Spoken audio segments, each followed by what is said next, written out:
Hi, I'm David. Let's look at this problem. We're given the limit as x approaches infinity of x cubed over e to the x over 2. Okay, when I look at this limit, I should think to myself, what is going on with the numerator and the denominator as x approaches infinity?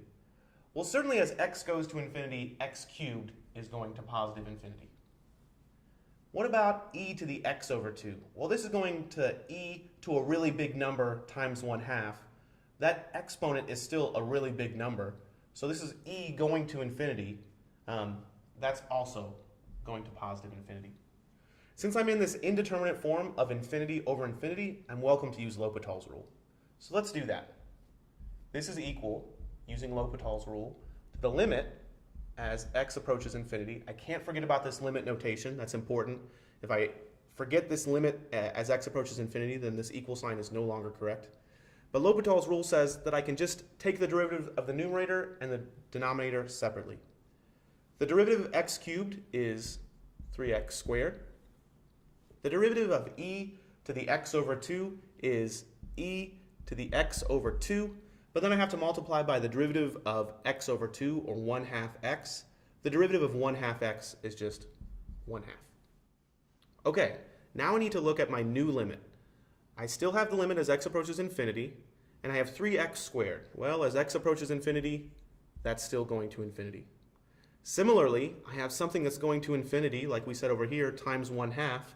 That's still going to infinity. So I can use L'Hopital's rule again.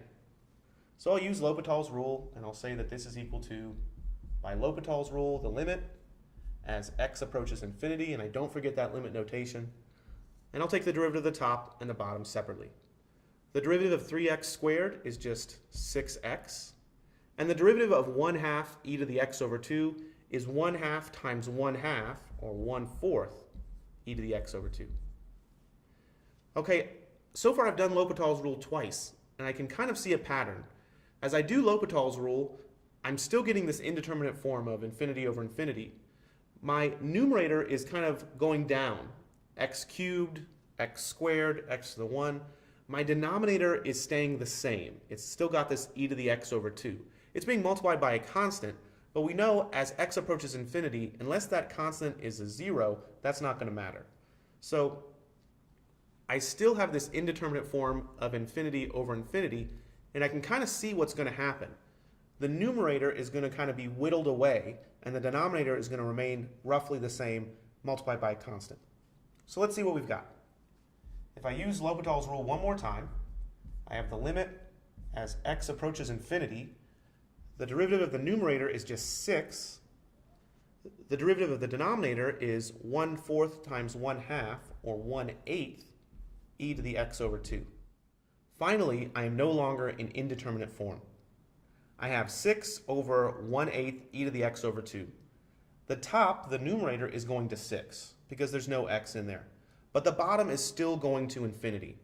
When I have a non-zero constant up here in the numerator and something that's going to plus or minus infinity in the denominator, this limit is going to 0.